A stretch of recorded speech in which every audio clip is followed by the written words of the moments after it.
الحمدللہ والصلاة والسلام علی رسول اللہ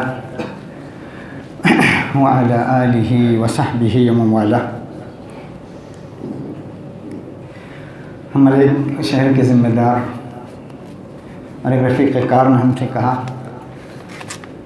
کہ کیا پیدل حج جا سکتے ہیں، کیا پیدل حج جانے میں اجر ہے؟ تو سوچا اسی موضوع پر گفتگو کریں تاکہ لوگوں کے اندر بھی جو کچھ اس سلسلے میں باتیں ہیں وہ صاف ہو جائیں۔ دیکھیے، اجر بقدر مشقت ہے یا بقدر منفعت؟ ایک سوال ہے۔ اجر بقدر مشقت یا بقدر منفعت؟ الاجر علی قدر المشقہ او علی قدر المنفعہ، ایک قاعدہ ہے فقہ کا۔ میرے عزیز اور دوستو، کیا اجر مشقت میں ہے یا منفعت میں ہے؟ شقہ کہتے ہیں، شق سے آیا ہے، شق اور مشقہ یعنی جہد، تھکاوٹ، تھکنا کسی کام کے سلسلے میں۔ قرآن میں کہا الا بشق الانفس، کہا۔ اسی سے کہتے ہیں الشقہ السفر البعید، لمبے سفر کو الشقہ کہا جاتا ہے، اور عربی میں فلیٹ کو بھی شقہ کہتے ہیں۔ مشقہ اور منفعہ کہتے ہیں نفع، فائدہ، یعنی نقصان کا اپوزٹ ہے۔ دیکھیے، اگرچہ فقہ کی قواعد میں سلسلے میں لمبی گفتگو ہے، لیکن یہاں ہم سے وہ گفتگو نہیں ہے، لیکن دعوتی پہلو سے یہ بہت بڑی اہمیت کا حامل ہے۔ عمل کے پہلو سے اس کی بڑی اہمیت ہے۔ کیا اجر بقدر منفعت ہے یا بقدر مشقت ہے یا بقدر منفعت؟ اس کا تعلق دعوت سے اور انسان کے اعمال سے، انسان کی زندگی سے بھی بہت زیادہ ہے۔ تو یہ مسئلہ بھی بڑی اہمیت کا حامل ہے۔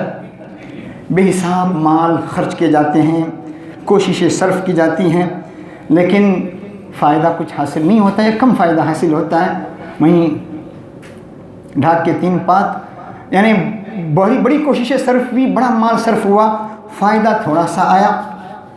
اگرچہ سمجھتا ہے کہ کام کرنے والا میں زیادہ خرچ کروں گا، زیادہ کوششیں کروں گا، اس پر مجھے زیادہ اجر ملے گا، وہ یہ سمجھتا ہے، لیکن یہ وہی نہیں سمجھتا کہ اس عمل کا نتیجہ کیا ہوگا، خود اس کی ذات کے لیے، معاشرے کے لیے اس کا کیا نفع ہے۔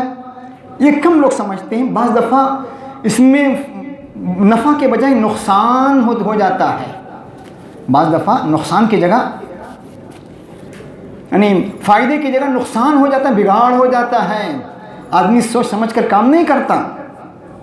ایک فریق یہ ہے، ایک گروہ کہتا ہے ان الاجر علی قدر المشقہ۔ ایک گروپ کا کہنا ہے، یعنی کچھ لوگوں کا کہنا یہ ہے، وہ کہتے ہیں کہ اجر مشقت کی بنیاد پر ہے، جتنی زیادہ مشقت ہوگی اس پر اتنا اجر ملے گا۔ بعض علماء کا کہنا ہے، اس میں علامہ قرافی، علامہ سیوطی وغیرہ بھی ہیں، کبار علماء بھی ہیں۔ علامہ سیوطی کہتے ہیں ما کان اکثر فعلا کان اکثر فضلا، یعنی جس میں کام زیادہ ہوگا وہ فضیلت کے اعتبار سے زیادہ ہوگا، محنت زیادہ ہوگی، تھکاوٹ زیادہ ہوگی، وہ فضیلت کے اعتبار سے بڑا ہوا ہوگا۔ علامہ سیوطی، علامہ قرافی وغیرہ بہت سے علماء کا کہنا یہ ہے۔ ان کا کہنا یہ بخاری کی حدیث ہے، اجرک علی قدر نصبک، تمہاری تھکاوٹ کے مطابق تم کو اجر ملے گا، جتنی زیادہ تھکاوٹ ہوگی عمل میں اتنا ہی زیادہ اجر ہوگا۔ ان کا کہنا یہ ہے۔ ان کی حدیث یہ بھی ہے، مسلم کی حدیث ہے، کانت دیارنا نائیۃ عن المسجد فنہانا رسول اللہ صلی اللہ علیہ وسلم فقال ان لکم بکل خطوۃ درجہ۔ کہتے ہیں کہ ہمارے گھر مسجد سے دور تھے، ہم نے چاہا کہ مسجد کے قریب گھر تعمیر کریں، تو اللہ کے نبی نے منع کیا اور کہا نہیں، ہر قدم پر تم کو ثواب ملے گا۔ یہ ان کے دلائل ہیں، ان کے اپنے دلائل، اور بھی بہت بعض دلائل ہیں، وقت نہیں ہے میں تفصیل سے گفتگو کروں۔ دوسرا فریق کہتا یہ ہے نہیں، اجر بمشقت نہیں بلکہ بمنفعت ہے۔ جس عمل میں جتنا زیادہ نفع ہوگا اس پر زیادہ اجر ہوگا۔ جس کام میں جس عمل میں جتنا نفع ہوگا اپنے لیے معاشرے کے لیے اس پر اتنا ہی زیادہ ثواب ملے گا اور وہ سب سے بہترین عمل ہوگا اجر کے اعتبار سے۔ اس میں عز الدین عبد السلام ہیں، علامہ عز الدین ابن عبد السلام، امام ابن تیمیہ، علامہ مقری، علامہ شاطبی، امام حافظ ابن حجر، بڑے بڑے علماء ہیں۔ علامہ ابن تیمیہ کہتے ہیں وَمِمَّا يَنْبَغِي أَنْ يُعْرَفْ أَنَّ اللَّهَ لَيْسَ رِضَاهُ أَوْ مُحَبَّتُهُ فِي مُجَرَّدِ عَذَابِ النَّفْسِ۔ ان کا کہنا ہے کہ اللہ تعالیٰ یہ چیز سمجھ لینی چاہیے کہ اللہ کی رضا یا اس کی محبت اپنے نفس کو عذاب دینے میں نہیں ہے، اپنے نفس کو عذاب دینے میں نہیں ہے، یا اس کو مشقت پر ابھارنے میں، تکلیف پر اسے ابھارنے میں نہیں ہے۔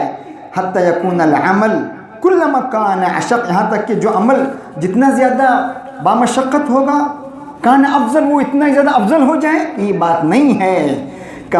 کتنی بڑی بات کر رہے ہیں، کما یحسب کثیر من الجہال، جس طرح کہ بہت سے ناواقف لوگ کہتے ہیں ان الاجر علی قدر المشقہ فی کل شیء، ان کا کہنا ہے کہ اجر بمشقت ہوگا، جس عمل میں جتنی زیادہ مشقت ہوگی اس پر اتنا ہی ثواب ہوگا، یہ کچھ لوگوں کا کہنا یہ ہے۔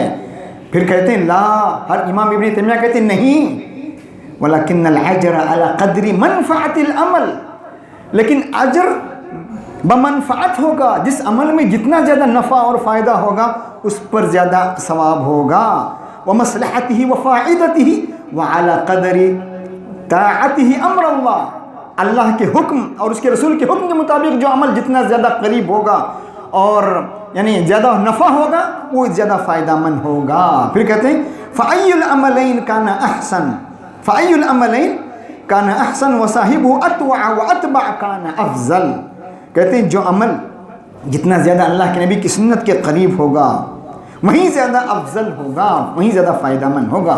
پھر علامہ ابن تیمیہ مجموع الفتاوی میں کہتے ہیں وَلَكِنَّ خَيْرَ الْعَمَلِ مَا كَانَ أَطْوَعَ وَلِصَاحِبِهِ أَنْفَعَ، سب سے بہترین عمل وہ ہوگا جو سنت کے زیادہ قریب ہوگا اور اس فرد کے لیے زیادہ نفع بخش اور فائدہ مند ہوگا۔ امام شاطبی کہتے ہیں لَيْسَ لِلْمُكَلَّفِ أَن يَقْصُدَ الْمَشَقَّةَ فِي التَّكْلِيفِ، کسی بھی مکلف یعنی کسی بھی آدمی کے لیے جائز نہیں ہے، صحیح نہیں ہے کہ وہ جس عمل کا اسے مکلف بنایا جا رہا ہے اس میں وہ مشقت پر نظر کرے، کتنی اس میں تکلیف ہے، تکلیف زیادہ ہوگی اس پر اجر ہے، یہ صحیح نہیں ہے۔ پھر کتنی بڑی بات کہتے ہیں فَإِذَا كَانَ قَصْدُ الْمُكَلَّفِ إِيقَاءَ الْمَشَقَّةِ فَقَدْ خَالَفَ قَصْدَ الشَّارِعِ، کتنی بڑی بات کہہ رہے ہیں فَإِذَا كَانَ قَصْدُ الْمُكَلَّفِ، اگر مکلف کا ارادہ مشقت ہے، اپنے آپ کو مشقت میں ڈالنا ہے، فقد خالف قصد الشارع، اس نے شریعت کی حکم کی گویا مخالفت کی، شریعت جو چاہ رہی ہے اس کی اس نے مخالفت کی۔ من حیث ان الشارع لا يقصد بالتکلیف نفس المشقہ، اگرچہ شارع یعنی اللہ تعالیٰ کسی بھی عمل سے مشقت چاہتا نہیں ہے، مشقت آپ کو ہمیں اور آپ کو تکلیف میں ڈالنا نہیں چاہتا ہے۔ پھر کہہ رہے ہیں آخر میں علامہ شاطبی کہہ رہے ہیں وَكُلُّ قَصْدٍ يُخَالِفُ قَصْدَ الشَّارِعِ باطل، ہر وہ ارادہ جو شریعت کے ارادے کے مخالف ہوگا باطل ہوگا۔ فَالْقَصْدُ إِلَى الْمَشَقَّةِ باطل، تو مشقت اور اپنے آپ کو تکلیف میں ڈالنے کا جو قصد کرے گا یہ بھی باطل ہوگا۔ یہی بات علامہ ابن حجر اسقلانی کی بھی ہے، اور علامہ ابن حجر اسقلانی نے امام نووی پر بھی انہوں نے تنقید کی، امام نووی بھی پہلے گروپ میں آتے ہیں، ان پر بھی نقد کیا۔ جو بخاری کی حدیث وہ پیش کرتے ہیں اجرک علی قدر نسبک، اجر کیا ہوگا؟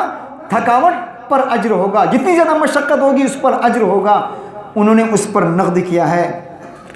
پھر کہتے ہیں بعض العبادہ، علامہ ابن حجر اسقلانی کہتے ہیں بعض العبادہ اخف من بعض، بعض عبادتیں بعض عبادات سے زیادہ ہلکی پھلکی ہیں، وَهُوَ أَكْثَرُ فَضْلًا، اگرچہ وہ فضیلت میں زیادہ بڑی ہوئی ہیں اور ثواب میں زیادہ بڑی، زمانے کے حساب سے لیلۃ القدر ایک رات ہے 83 سال کا ثواب، مسجد حرام میں 2 رکعت پڑھنے کا ثواب 1,00,000 رکعت پڑھنے کا ثواب، تو زمانے کے حساب سے اجر بدل رہا ہے، اطاعت کے حساب سے اجر بدل رہا ہے، جگہ کے حساب سے اجر بدل رہا ہے، مشقت کی بنیاد پر نہیں، یہی بات ان کا کہنا ہے۔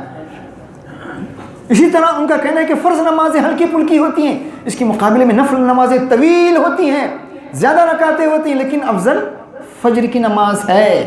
نفل صدقات آدمی بے حساب کرتا ہے، لیکن فرض زکوٰۃ کے 1 درہم کا ثواب کے برابر نہیں ہو سکتا۔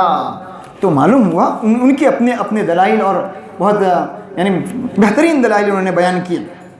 میرے عزیز اور دوستو، یہ عقبہ بن عامر ہیں، انہوں نے قسم کھائی۔ عقبہ بن عامر نے اپنی بہن کے سلسلے میں کہا انہ قال قدرت ان اخشى ان تمشي الى بیت اللہ۔ ان کی بہن سے کہا تھا، ان کی بہن نے کہا تھا قدرت ان اخشى ان تمشي الى بیت اللہ، میں چاہتی ہوں بیت اللہ کا قصد کرنا چاہ رہی ہوں، ننگے پیر میں بیت اللہ جانا چاہ رہی ہوں چل کر۔ تو اور آپ پوچھیے اللہ کے نبی سے اس سلسلے میں فتویٰ پوچھیے کیا بات ہے۔ تو اللہ کے نبی سے انہوں نے فتویٰ پوچھا، تو اللہ کے نبی نے کیا فرمایا؟ ان اللہ لغنی عن نذرها مرها لترکب۔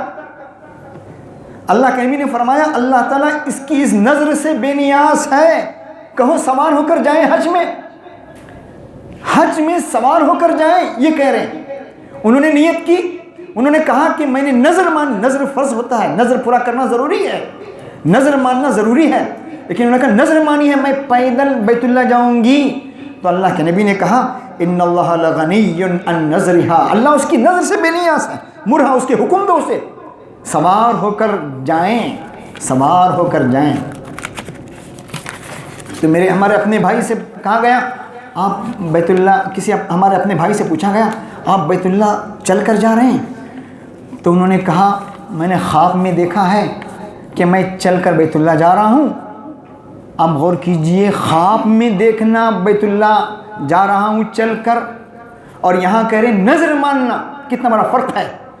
خواب میں دیکھنا الگ چیز ہے، نظر ماننا الگ چیز ہے۔ یہاں صحابی رسول نظر مان رہی ہے کہ میں نے نظر مانی ہے کہ میں بیت اللہ کا حج کروں گی ننگے پیر۔ تو اللہ کے نبی کیا کہہ رہے ہیں؟ ان اللہ لغنی، اللہ تعالیٰ بے نیاز ہے، اس کی نظر سے اسے حکم دو اور اس کے وہ سوار ہو کر حج میں جائیں۔ کتنی بڑی بات ہے، غور کیجئے کہ ہم میں سے کوئی آدمی خواب میں دیکھیں میں نے خواب میں دیکھا ہے کہ میں حج بیت اللہ چل کر جا رہا ہوں، اور وہ نیت کر لیں، تو نظر سے بڑی خواب نہیں ہے۔ قرآن کی جو آیت ہے وَأَذِّنْ فِي النَّاسِ بِالْحَجِّ يَأْتُوكَ رِجَالًا وَعَلَى كُلِّ ضَامِرٍ، یعنی حج کی منادی کرا دو لوگوں میں کہ وہ تمہارے پاس چل کر آئیں۔ رجال مانے چل کر آنے کی بھی آتی ہے، بعض مفسرین نے وہاں پر رجال مانے مرد لیا ہے، لیکن رجال مانے چل کر بھی آتے ہیں، راجل جمع رجال۔ تو رجالاً وعلی کل ضامر، اور اونٹنی پر کہا تھا۔ تو اس آیت کے سلسلے میں امام شافعی اور امام مالک کہتے ہیں ان الرکوب افضل، سوار ہو کر جانا افضل ہے۔ امام مالک اور امام شافعی رحمۃ اللہ علیہ کہتے ہیں کہ آدمی سوار ہو کر حج کریں یہ افضل ہے۔ بعض علماء نے جواز دیا ہے، بعض علماء کا یعنی قائل بھی ہے، چل کر جانے کے بھی قائل ہیں، یعنی کہ یہ نہیں ہے، بعض علماء اس کے بھی قائل ہیں۔ اور یہی بات صالح بن عثیمین نے بھی کہی۔ صالح بن عثیمین سے پوچھا گیا کہ میں حج کرنا چاہتی ہوں پیدل، میں حج کرنا چاہتا ہوں، تو انہوں نے روک دیا اور کہا نہیں، اللہ کے نبی نے جو عمل نہیں کیا آپ وہ کیوں کر رہے ہیں، کیوں اپنے آپ کو مشقت میں ڈال رہے ہیں؟ کہا اپنے آپ کو کیوں مشقت میں ڈال رہے ہیں؟ پوچھا۔ مولانا مودودی کا بھی یہی قول ہے، اور یوسف القرضاوی رحمۃ اللہ علیہ سے بھی پوچھا گیا، فتویٰ پوچھا گیا کہ کچھ لوگ جاتے ہیں ہندوستان سے، پاکستان سے اور بنگلہ دیش سے چل کر حج کرتے ہیں، ان سے بھی پوچھا گیا، انہوں نے بھی یہی جواب دیا آپ کے پاس پیسہ ہے، سواری ہے تو جائیے، یہی افضل ہے، افضل یہی ہے کہ آدمی سوار ہو کر جائے۔ ایک دوسرا پہلو بھی ہے، جس طرح میں نے کہا، جس کو علی طنطاوی نے کہا تھا، وہ وقت تھا، وقت کی بات تھی، ربحنا الوقت وخسرنا العواطف، حج کے بارے میں کہا تھا پہلے 6 مہینے کا حج ہوتا تھا، اب چل کر جائیں گے تو 1.5 سال ہو جائیں گے، 2 سال ہو جائیں گے، تو 6 مہینے کا حج ہوتا تھا، یعنی پانی جہاز پر جاتے تھے تو ایک الگ جذبہ، الگ یہ تھا، وہ الگ چیز تھی، لیکن سواریاں اللہ نے سہولت دی ہے، اور استطاعت دی ہے تو اس حساب سے جانا چاہیے. کہا تھا علی طنطاوی نے ربحنا الوقت, ہم نے وقت تو بچا لیا, سفر تو مختصر ہو گئے 2 گھنٹے میں 3 گھنٹے میں, ربحنا الوقت, وقت کا تو ہم نے فائدہ اٹھایا. وخسرنا العواطف, وہ جذبات, وہ احساسات 3 مہینے سفر میں لگتے تھے, 6 مہینے حج میں سفر میں لگتے تھے, وہ ہم نے کھو دیا. یہ الگ ان کا جذباتی یہ ہے, اس تعلق ہے. تو اسے یہ بھی معلوم ہوا, اس لوگوں نے کہا کہ آدمی خواب میں آدمی حج کرتا ہوا دیکھیں, حج کرتا ہوا دیکھیں تو اس میں بہت سی اچھی چیزیں بھی ہیں, کمائی میں برکت ہوگی, روزی میں برکت ہوگی. اور علامہ ابن سیرین نے لکھا ہے کہ اگر آدمی حج کرتے ہوئے نیت کر رہا ہے, خواب میں حج کی نیت کر رہا ہے, لوگ اس کو ودا کہہ رہے ہیں, تو اس کا مطلب ہے کہ اس کو دنیا سے جلدی جانے والا ہے, وہ دنیا سے جلدی رفتہ سفر بننے والا ہے, طویل سفر کی طرف, آخرت کی سفر کی طرف وہ جلد دنیا سے جانے والا ہے. علامہ ابن سیرین وغیرہ نے خواب میں جو ہے دیکھتے ہیں کہ حج ہم سفر کر رہے ہیں. میرے عزیز اور دوستو, اب دیکھیے برادران وطن بھی دوسرے مذاہب میں, ہمارے اپنے برادران وطن ہندو مذہب ہے, بدھ مذہب ہے, جین مذہب ہے, ان کے یہاں یہ تصور ہے کہ مشقت پر ان کے یہاں زیادہ ثواب. ہمارے اس مسلمانوں میں ایک گروپ ہے, لیکن ان کے یہاں ان کا اصل یہ ہے مطمع نظر ہمارے برادران وطن کے مذاہب کا کہ ان کے یہاں مشقت پر زیادہ ثواب. وہ لوگ چل کر جاتے ہیں, دیکھتے ہوں گے آپ, بغیر جوتے پہنے ہوئے چل کر لمبا سفر 1-2 دن کا سفر کرتے ہیں, 3 دن کا تو ہے. تو لیکن ہمارے یہاں زیادہ یہ کہ آدمی اپنے آپ کو مشقت میں نہ ڈالیں, تو وہ عمل فائدہ مند, زیادہ عمل وہ ہوگا جس میں مشقت نہیں, منفعت کی بنیاد پر. جو عمل جتنا زیادہ, دیکھیے مالدار لوگ اللہ کے نبی کے پاس آئے, کہا یہ لوگ صدقات اور خیرات میں ہم سے آگے بڑھ گئے, اب ہمارے لیے کوئی اور چیز بتائیے. غریب صحابہ آئے, کہا مالدار لوگ صدقات اور خیرات کی وجہ سے ہم سے آگے بڑھ گئے. اللہ کے نبی نے انہیں کچھ تسبیحات بتائیں, کچھ اوراد بتائے, تو مالدار لوگ بھی وہ اپنانے لگے. تو صحابہ نے پوچھا اللہ کے نبی وہ ہم سے اور آگے بڑھ گئے. اللہ کے نبی نے کہا اللہ تعالیٰ جس کو چاہیں فضیلت دے دے, فوقیت دے دے, وہ اپنی کوشش کر رہے ہیں, اللہ کے نبی نے یہ نہیں کہا. تو دیکھا آپ نے, جو عمل زیادہ نفع بخش ہوگا وہ زیادہ فائدہ مند ہوگا. اس لیے نظام الدین اولیاء اللہ رحمۃ اللہ نے بہت اچھی بات لکھی ہے. عمل 2 قسم کے ہوتے ہیں, بہت بہترین بات لکھی انہوں نے. ایک ہے عمل لازم, ایک ہے عمل متعدی. عمل لازم یہ ہے نمازیں پڑھ رہے ہیں, یہ اس کا فائدہ اس کی ذات تک محدود ہے. نماز پڑھ رہا ہے یا فلاں عبادت کر رہا ہے, تسبیح پڑھ رہا ہے, اوراد کر رہا ہے, تلاوت کر رہا ہے, اس کا فائدہ انسان کی اپنی ذات تک ہے, یہ لازم عمل ہے. دوسرا متعدی عمل جس کا نفع عام ہے, تام ہے, دور دور تک پہنچ رہا ہے, صدقات, خیرات, لوگوں کے کام آنا, لوگوں کی ضرورتیں پوری کرنا, لوگوں کے مسائل حل کرنا, تو یہ عام اور تام ہے. تو فوقیت, فضیلت لازم عمل پر نہیں ہے, متعدی عمل پر ہے.